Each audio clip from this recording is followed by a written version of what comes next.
Coming to you from a floating rock in the middle of an expanding universe, I'm RJ Balde, and this is the TRICHOMES Hashitout podcast. On this show, we feature conversations about trending cannabis topics. We also bring in industry insiders and influencers to discuss their point of view. In this episode, I'll be talking to Scott Sundvor about his company's focus on providing not only top quality products, but also cultivating compassion. We'll also talk about how his personal experiences in the medical industry and living with Crohn's influences his work, he and his team's emphasis on environmentality, and much more. Without further ado, it's time to hash it out. My guest today is an entrepreneur and the president and co-founder of the cannabis company Space Coyote. Welcome to the show, Scott Sundvor. How's it going, Scott? It is going great. Thank you so much for having me. I'm excited to be here today.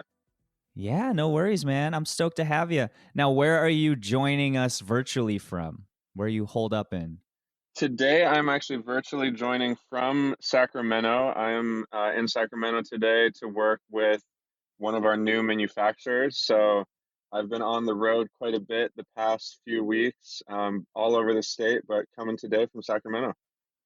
Nice, man. Nice. So how has how have the events of the year sort of affected your workflow? You said that you're on the road now. Had any of that sort of changed, or was any of that sort of delayed during this year? Excellent question. Yes, a lot. Yeah. So we actually started the company as a remote team. So we've never had an office, and that was something that we just wanted to do as more as a business and a lifestyle ethos from the start. So the Hmm. transition to everyone working remotely, working from home, that wasn't that big of a transition for us. But of course, I mean, the impacts of COVID and the pandemic have had huge impacts on the cannabis industry. Thankfully, a lot of that impact, I think, has actually been very positive for the industry and has forced people and companies to focus on profitability and just running business in a way that I personally believe to be a lot more sustainable for the long term. But there Hmm. were many months where in-person meetings were not happening. Things were very slowed down. We had some really big production delays because of social distancing requirements. But thankfully, I can say that now, as the end of the year is coming, things are looking a lot smoother. The industry has done really well over the past year, and I have some high hopes for next year. That's awesome, man. That's good to hear that, you're staying busy throughout all of this. So you said that the team started um, in remote work. You didn't have an official office. When did you officially launch Space Coyote? How long ago? Yeah, so we launched the first batch of Space Coyote, which at that point it was just Libby and I, the co-founders working on it. We built the first batch just with our savings and launched that at the very end of 2018. So I want to say November, December of 2018. Wow. Proved that we had a good product, proved that the market that we were looking at was a good market. And then from Hmm. there, we went on to raise a little bit of capital, and we really consider our full, more or less statewide launch to be in February of 2019. February of 2019. Wow. Okay. So fast forward from February 2019 to February 2020. Did you have any sort of inkling that this is where we would be in exactly 1 year from your sort of statewide launch? Oh no, not at all. And I think, I mean, the in cannabis especially, there was such a change over even just going from the end of 2018 to the end of 2019, because before even the pandemic hit, the public cannabis market saw a massive tanking. And I mean, valuations Hmm. before that, valuation multiples were just at ridiculous levels. I remember some of the public companies were trading at 50 to 100 times their revenue. And the cannabis industry itself had a really big reset at the end of, I believe that was the end of 2019. Hmm. And now, then in 2020, with COVID and everything that happened, definitely was not something that we or the rest of the industry were expecting.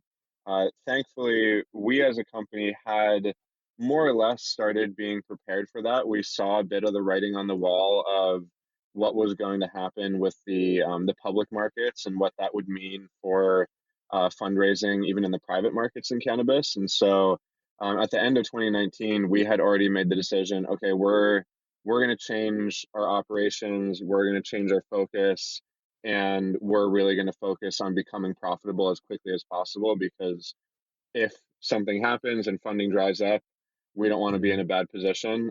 So thankfully that set us up well for when everything happened with COVID. Yeah. But a lot of companies were not in that mindset. They were spending a lot of money and not being profitable. And the beginning of the pandemic really took a toll on a lot of companies. Yeah. Yeah. I do you sort of feel like it the course of 2020 has sort of been, I guess, sort of a litmus test for Yeah. those who are better suited to adapt to unforeseen circumstances, because like being an operator in the cannabis industry, I feel like inherently you have to sort of prepare yourself to be able to quickly shift and quickly change focus and adapt to ever changing rules and regulations, legislation, things like that. Does being in the cannabis industry sort of inherently require you or require anybody to remain nimble on their feet? Oh yeah, big time. I mean, even as we're talking about this now, I'm flashing back to when we first started the company. I can't believe that I've forgotten or just kind of pushed a lot of this out of my mind now. But even then, in the 2018 2019 time period, that was the time period, Uh-huh. especially in 2018, when regulations even were just consistently changing. We had temporary regulations in place, but they kept coming up with new temporary regulations, and then we're on the path to getting the permanent regs that we have now. But I mean, yeah, I now Mhm. remember that, man. Every time those new reports came out, those new regs, it was the scramble to read through 100 pages of legal documents and Right. understand exactly what it meant for business and how we were operating and what that meant in terms of how we had to change. And I mean, that's what, like, this isn't just us. This is the whole industry had to learn to adapt to that and be nimble. And now Yeah. with what happened with the public markets in 2019, and then with COVID, I think that this has really proven to be a very resilient industry. It has a lot of really resilient operators, and it's sort of just kind of natural selection over the past few years of, Yeah. if you could be nimble, if you could change with everything that was thrown at you, you're still around, and if Right. you couldn't, then you're not.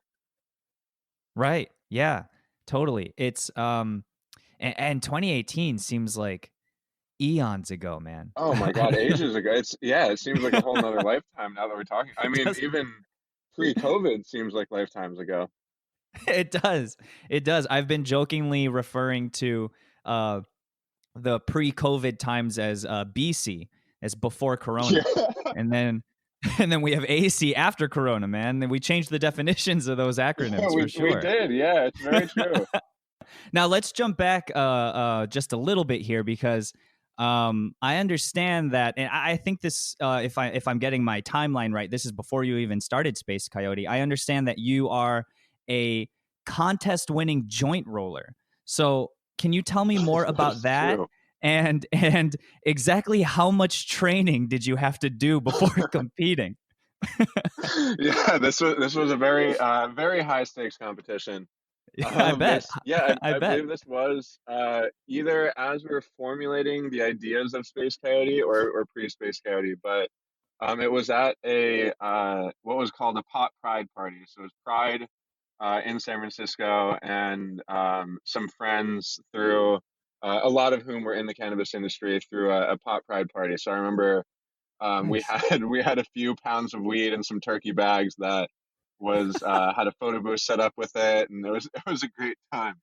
But Yeah. yeah, I remember them telling me that there was going to be a joint rolling competition, and immediately my competitive side came out. And I remember speaking to Libby, who's my partner, my co-founder in Space Uh-huh. Coyote, and I said, I want to win that joint rolling competition. So Yes. there were actually two competitions. One was fastest joint rolled, and one was best joint rolled.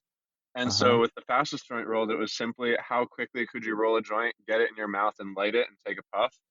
Sure, And sure. I rolled a joint more quickly than I even realized was possible. I shocked myself.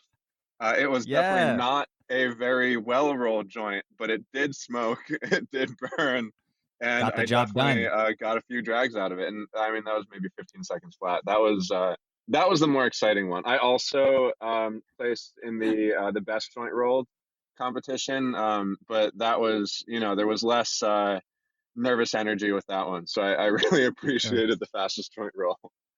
No doubt, no doubt. That's what's up. Now, for those who may not be familiar, can you tell me more about the products that Space Coyote provides, and how what's your process rather for ensuring the quality in your products? Yeah, great question. So we produce only infused joints. So all of our joints are Nice. infused with an extract. So we have hash infused joints, live resin infused joints, and diamonds infused joints. Mm-hmm. And we are really in the market of just producing the most potent, delicious joints that you can get in California.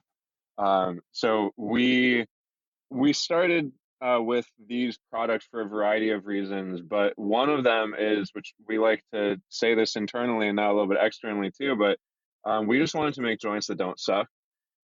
And a lot of times, at least my personal experience as a cannabis consumer was if I was buying pre-rolls at a dispensary, they just generally weren't good. They were either filled with trim or they had gone dry on the shelf or just they never really provided a great experience. We Mm-hmm. really believe that the cannabis industry will move more and more towards convenience. I mean, just like we've seen with alcohol, with tobacco, like very few people, at least in America, are buying loose tobacco and rolling their own cigarettes. In Europe, that's a whole other story, but I think that's a little more Right. cultural. But in America, Right. everyone's buying cigarettes that are already produced. So we believe that a very similar thing will happen in cannabis. Pre-roll joints really are the future of consumption, but nobody had really gotten it right and produced joints that gave you as high of a quality of experience as if you were rolling your own from some fresh flower. So we Mm-hmm. found that by infusing our joints with extracts, and also just being really mindful of the raw ingredients that we use. We never use trim in our joints. Um, a lot of our competitors do, even though it's not publicized anymore. If you break open a lot of joints that you buy in the market, then you'll find trim in them. And even, I mean, manufacturers that we work with that are doing contract manufacturing for other brands, they'll say, "Oh yeah, well, we could do a mix of 20% trim in your joints or 40% trim," and we just say, "No way, we're not." Like we're about making a quality product. We always want that, and we always want to be able to make that promise to our customers. So it's really come down to just sourcing excellent materials, and then by having those extracts in the joints, it keeps it always fresh. And it's Libby likes to make the analogy that eating a dry piece of toast is not really enjoyable, but if you have a piece of toast with some butter and some jam, or just something juicy and Mm. delicious on there, then it just Yeah. really enhances that experience. And we feel the same thing with pre-roll joints, that if you have those extra terpenes, those extra cannabinoids, that's just going to give you a much smoother, a much tastier experience when you're buying a joint that may have been on a dispensary shelf a couple weeks or a couple months.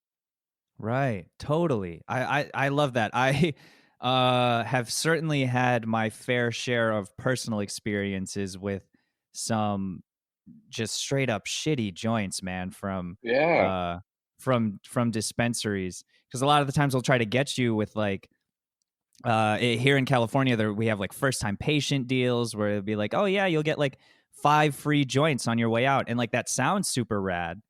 But then you run like if I had $1, man, for how many times I have tried to light a pre-roll from a dispensary to either find out that it's just filled with trim, or like have it like not like smoke it all. Like it's clogged Yeah. or like some weird thing. It's like too tight, too loose, whatever. Um, so yeah, this is something that's certainly right up my alley, having enough experience. And I used to work also for a dispensary delivery service where in between deliveries, I would be in the back filling pre-rolls with trim, just straight up with Yeah. like the leftover product that they had, and that was what we just had to use. And it certainly feels like a disservice as a customer or as a patient, but it feels even more so when you're on the other side of it and you're like knowingly supplying this like subpar quality product to paying customers. There's Yeah. something feels nefarious about it, like yeah, it's certainly like a corner cutting sort of vibe. I totally agree. And I think that's one of the things that I see as a bit of a problem in the industry is that early on, at least in the days of full federal legalization, there were multiple brands that really took the strategy of let's provide a really low cost product, and their business strategy was, okay, we're going to provide a low cost product at a low margin, but Mm-hmm. really just make our business work because we're doing high revenue, sort of like the Amazon model, similar thing that they've done. Right. But Right. what that then ended up doing was it created, because there are multiple pretty large companies that took that strategy, then a lot of other companies felt like they had to follow suit. They had to match similar prices. And so it more or less really created this race to the bottom. And Mm. I mean, if you look at any well-developed industry, yeah, you have your Bud Lights and your cheap products, but you also have your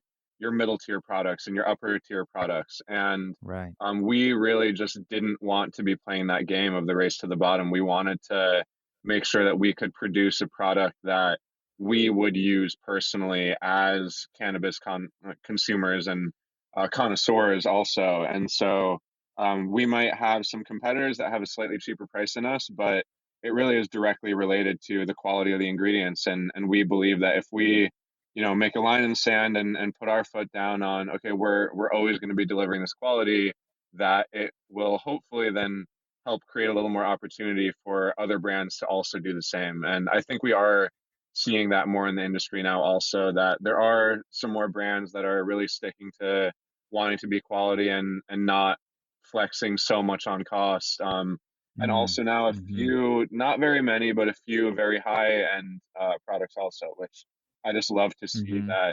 that range. You need to have the whole range. There's got to be something for everyone. Yeah, absolutely. Something for everyone. I love that. Now, inquiring minds want to know where the name Space Coyote comes from.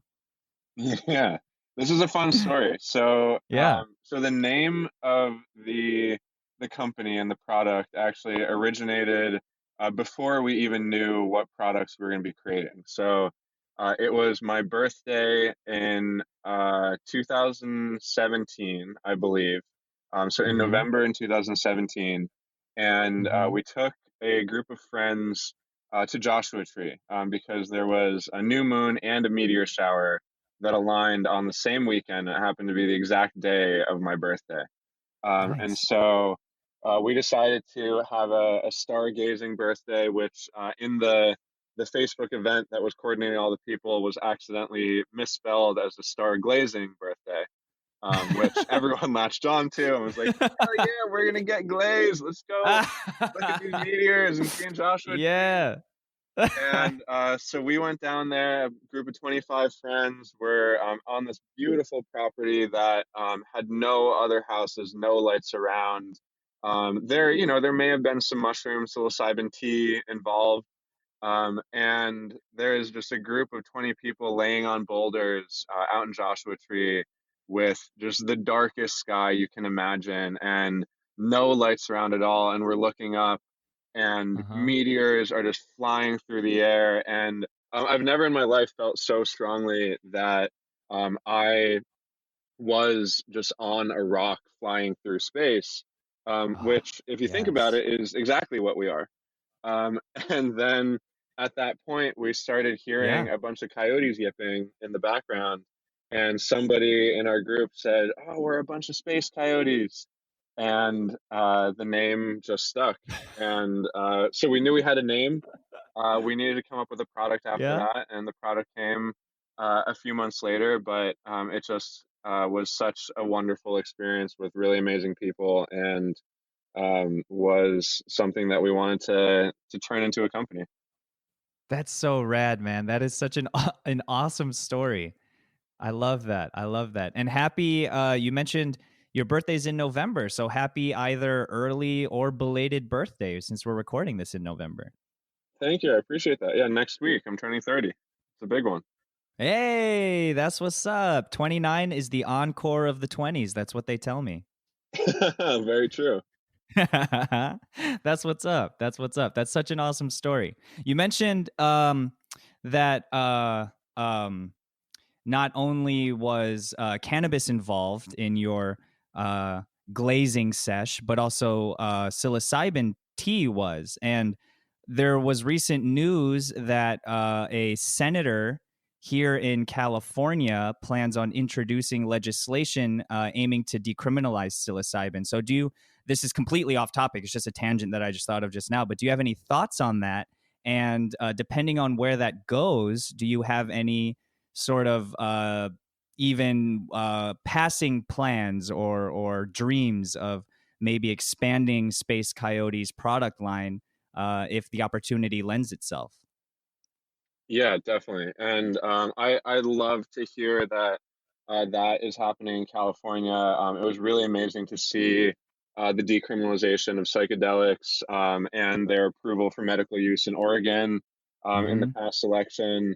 And just, I mean, my personal perspective on it is that one, I mean, psilocybin mushrooms are a plant that I think we can probably point to some. There's probably not a ton of research on this yet, but that we can say with a very large amount of confidence is a lot safer than things like tobacco or alcohol.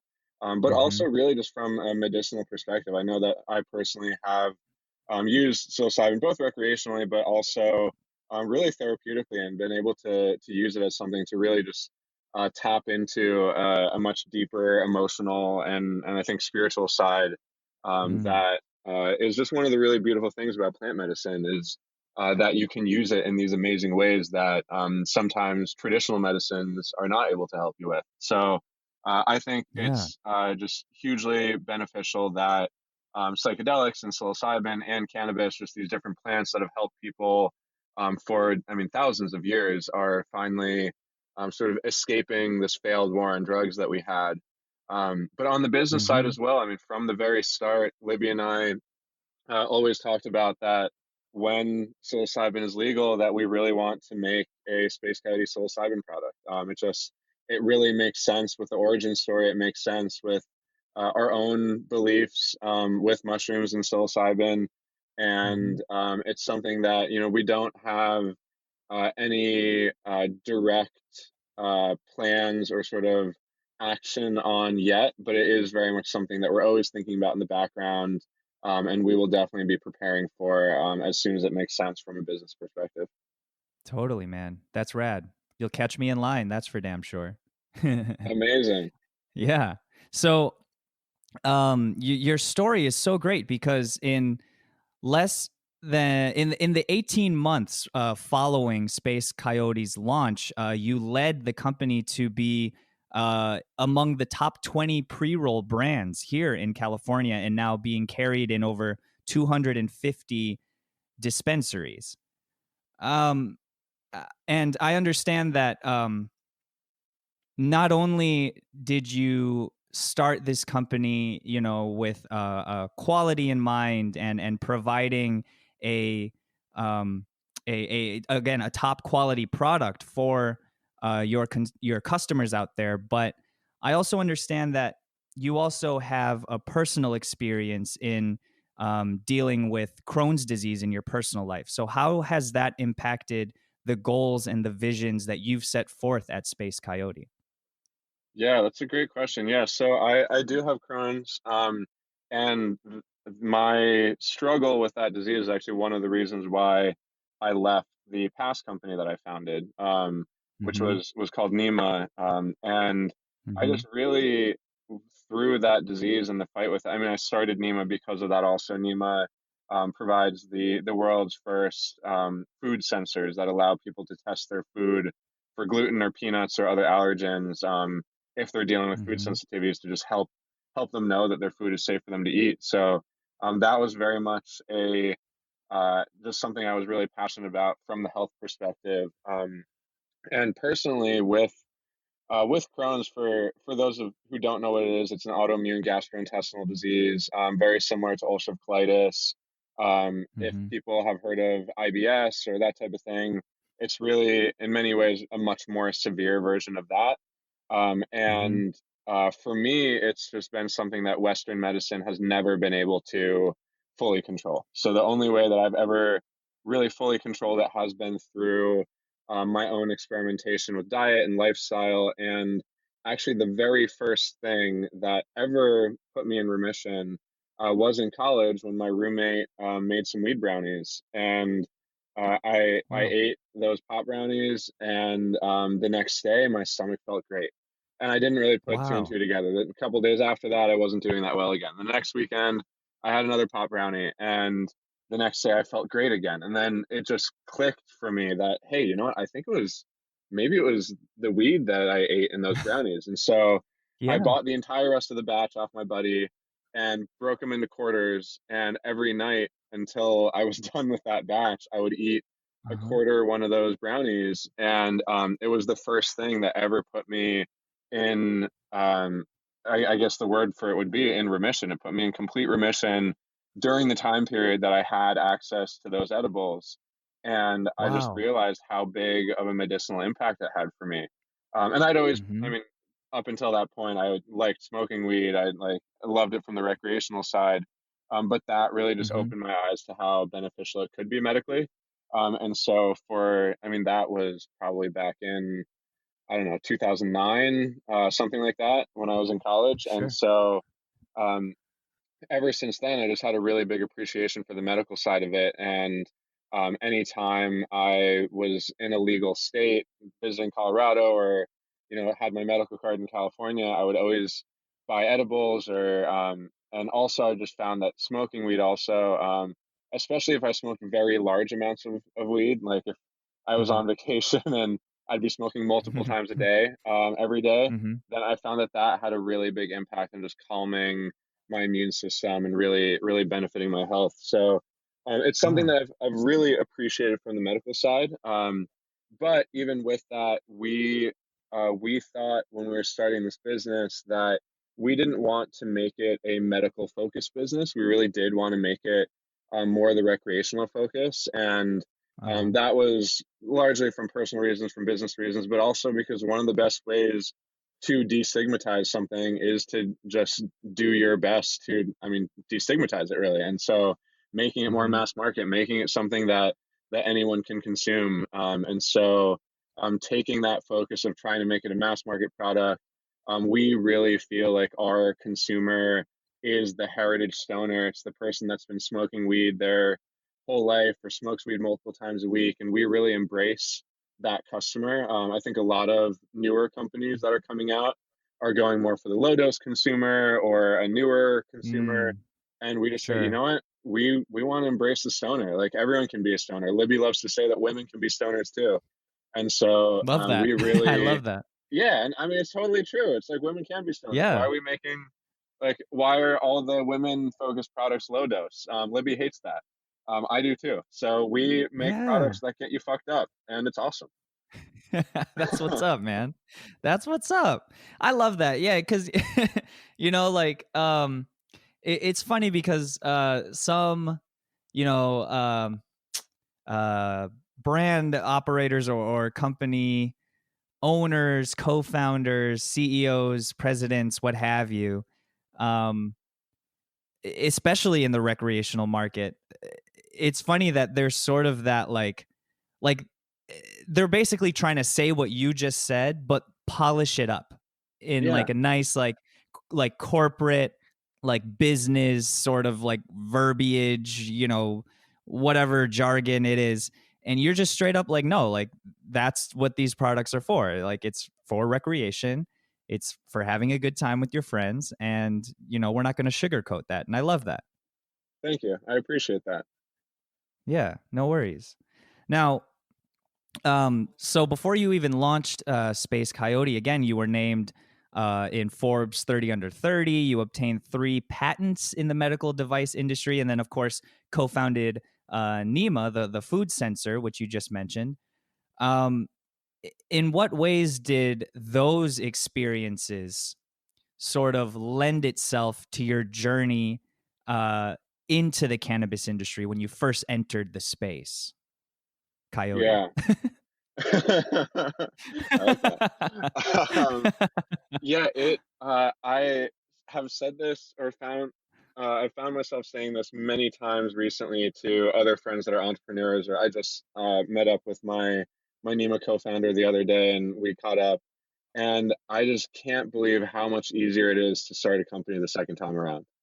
And Mm, there is so much that I'm thankful for from that experience and everything that I learned and all the challenges that I had. And that was a fucking hard product to make. We were building something that literally had never been done before. The mm-hmm, science theoretically was possible, but nobody really knew if in practice it could be done. We raised over mm-hmm. $20 million before we got the product to market, and just had an incredible team of engineers from MIT and Dartmouth and other places. And it was just an incredible opportunity and experience. And the biggest, I think, takeaway that I had from that was just really learning a lot. And that's not at all to say that I do everything perfectly now or know the answer to every question, but I feel like I know much better what I know, and I have a lot of confidence in what I know, and I'm able to make decisions very quickly and efficiently. And I also know what I don't know.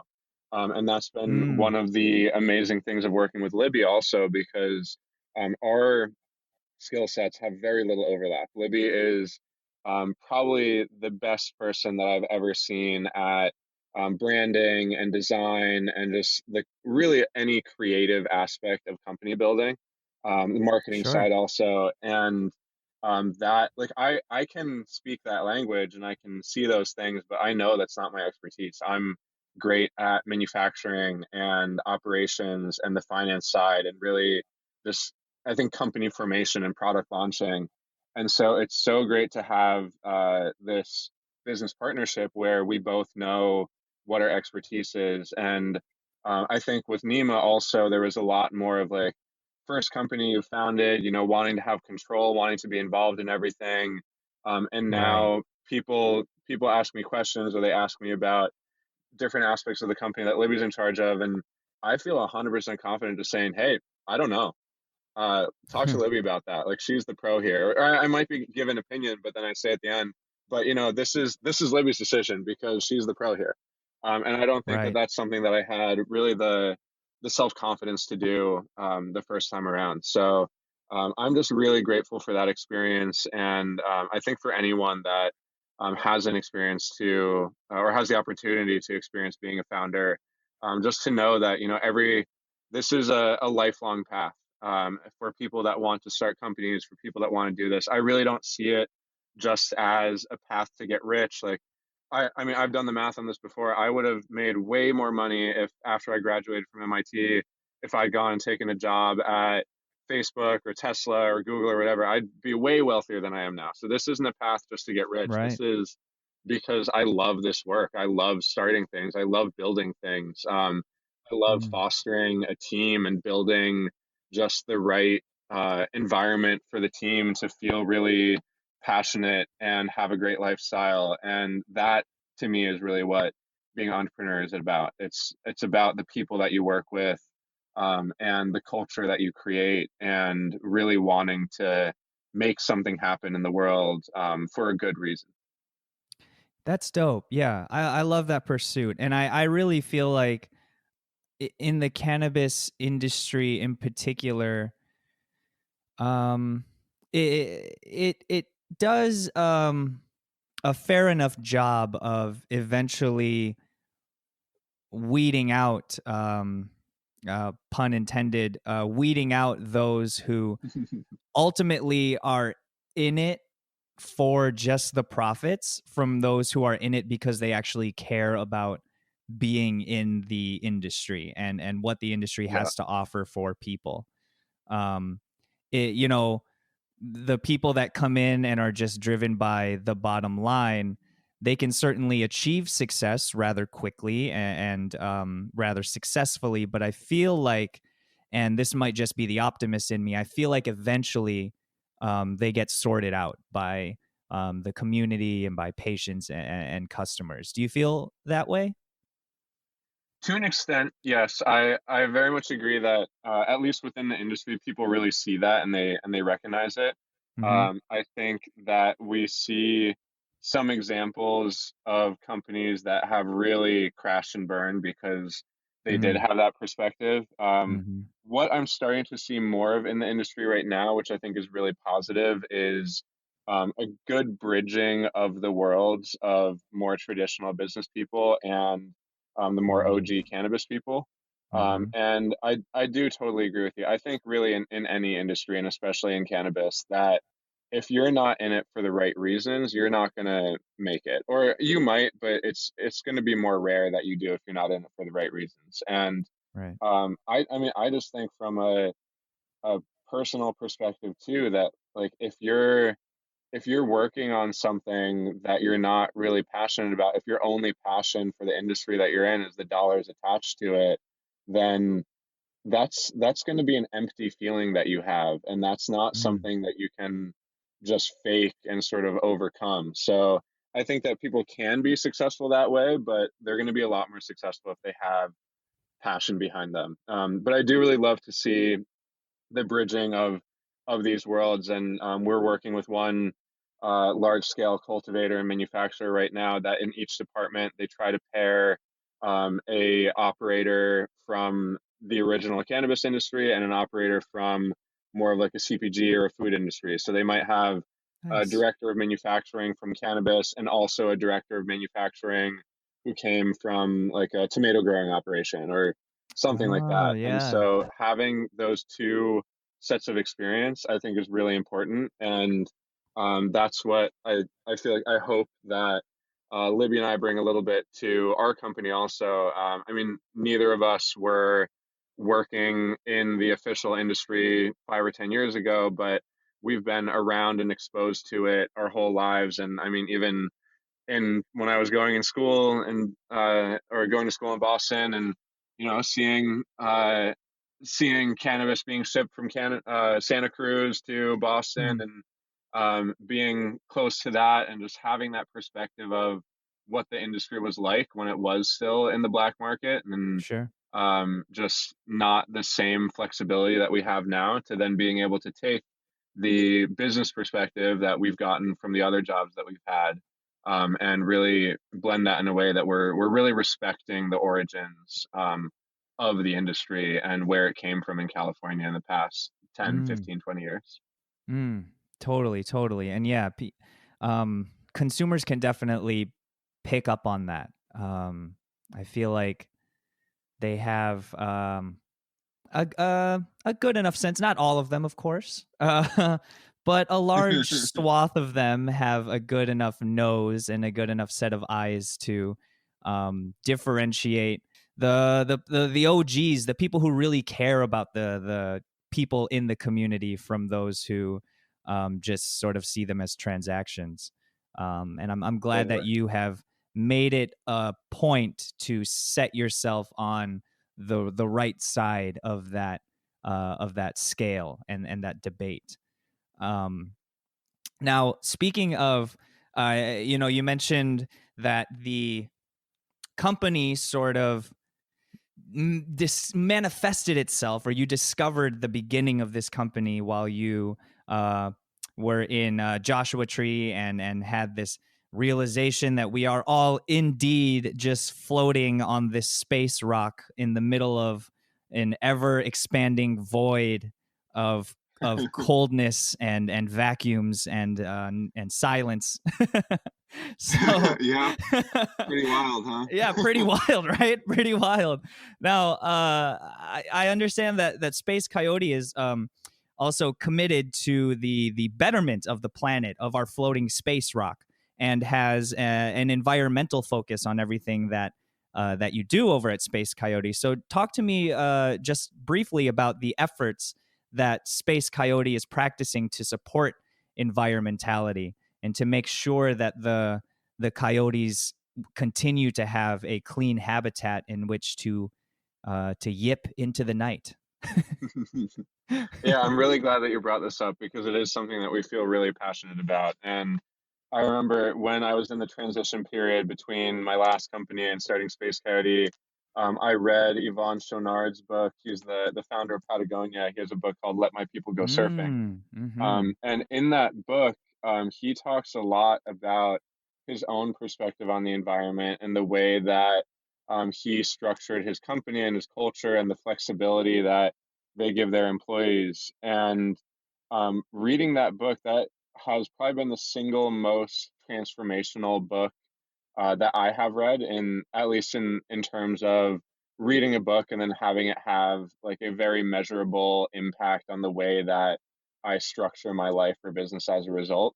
Mm-hmm. And with that, a few things came out of that. One of which was just this focus on the environment, and the other was a focus on employee happiness. And really, I think both of those go really hand in hand. But from our perspective, looking at the cannabis industry, it's really difficult because the way that regulations are set up, literally every product has to be in child-proof packaging. This Mm-hmm. isn't a regulation that you deal with in food or in even in tobacco or alcohol. So it creates just a legal requirement to have a lot of packaging, which Mm-hmm. in many cases is plastic and just is not something that we necessarily feel, good about as people Mm-hmm. that care about the environment. And so one of the things that we have done is we commissioned an environmental sustainability review of all the packaging options that we could look at. And we had a goal of switching to most likely compostable plastic for all of our packaging. Nice. And through this study, which I'm so glad that we did the study, but what we found was actually that what we thought and sort of what we have been told through just marketing and reading the news and blogs and that type of thing isn't actually backed up by science. Compostable plastic is, in the vast majority of cases, not actually a very Mm-hmm. sustainable option Mm-hmm. because the majority of time, California is the exception, but only very specific places in California. If compostable plastic is not actually composted in a commercial composting facility, if it goes into the landfill or in a facility that doesn't have the right type of composting, then Mm-hmm. it actually decomposes anaerobically and it releases a huge amount of methane, which that methane then Oh. has a really detrimental effect on greenhouse. I mean, it's the most potent greenhouse gas. Right. So in and then of course, if something that is compostable plastic goes into a landfill or goes into the ocean, it doesn't Uh-huh. actually decompose. It's just or in a landfill, well, it'll take a really long time. In the ocean, it's just like any other plastic. So we have Wow. this thing that we've been taught or think that is the best option. But in reality, it's not. And that was honestly a huge mindfuck for me. Even down to this study found specifically that even using, like, if you go to Whole Foods and you have an option of using a compostable bag versus a plastic bag, Uh-huh. from the perspective of greenhouse gas emissions, energy usage to produce that, and the impact that it has on like leaching and watershed, using the Uh-huh. plastic bag is actually better than the compostable bag. Damn. Um, and that was, it's honestly, it's still something that I can't wrap my head around. So now I've just gotten to the point where like I hate using plastic, and so now I just don't use plastic bags. Like, I'm the guy at Whole Foods who like lays 9 tomatoes on the on the belt with no with no bag. Yeah. And but through that, what we found was that really the best thing that we can do is to not produce products at all. But if we are going to be producing products, then we want to use something that people can reuse as much as possible. And so, Right. with the latest products that we've released, the 5 packs of Space Coyotes, we made them in a collectible tin that I actually use one of those tins as my wallet. It fits credit cards perfectly. I Nice. lost my wallet, and so now I have a Space Coyote tin as my wallet. You can use it to. I also have another one that I bring. I'm traveling around California right now, so I have some vitamin C and some zinc in a little Nice. Space Coyote 10, and I can reuse it. So we're trying to do everything as much from a perspective of, okay, what is the actual science, not just what we have been taught to believe, Mm-hmm. and what is the way that we can, one, make the least impact possible, and then also share that information with the industry, which is one of the reasons why I really appreciate you asking that question, because whenever we find something like this, we want to share it. We don't want to keep it just for ourselves and then toot our own horn and say, hey, we're doing the best thing for the environment. Because the Right. best thing you can do for the environment is make sure that as many people are doing that thing as possible. Right. Man, I love that. I love that. And it's so funny that you mentioned that you're reusing your tin as a wallet, because I do that exact same thing. I have an old Amazing. box of pre-rolls that I bought from a company that shall not be named, but I've been using it. I've had it for probably what, like 3 years, and that's all I Amazing. use. Yeah. Like, I use it to carry everything. It carries my papers, my filters, my reusable glass filters, even, because I try not to use too many disposable filters. Try to reuse like washable and reusable ones. And Yeah. yeah, that's so rad, man. That's right up my alley. That's awesome. I love that. Yeah. Now, what are you looking A man forward to? after my heart. Yeah, that's right. That's right. What are you looking forward to for the rest of the year, man? Oh man, so many things. On the business side, I'm really excited that we are launching some more of our 5 packs. Right now, we only have the live resin infused joints live, but before Mm-hmm. the end of the quarter, we will be launching hash infused 5 packs and diamonds infused 5 packs as well. We are Nice. also going to, for the first time ever, release product lines of hybrid joints. So to date, we've only done sativas and indicas. And of course, for people in the industry, they know that those differentiations don't really mean anything. Everything is a hybrid, but we Mm-hmm. use it in the way that customers understand, which is, sativas are going to make you more energized, indicas are going to make you more relaxed, Mm-hmm. hybrids are somewhere in the middle. So this will be the first time that we're releasing consistent product lines of hybrids, which I'm really excited about. We've gotten a lot of requests for that.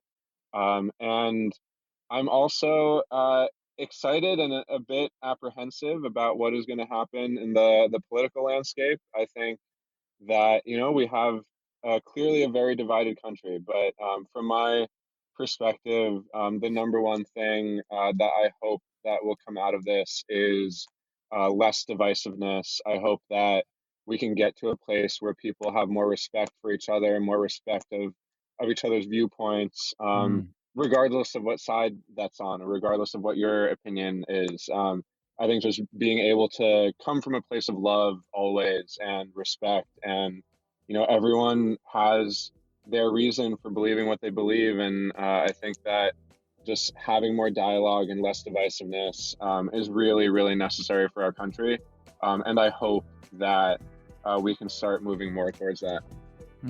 Absolutely, man.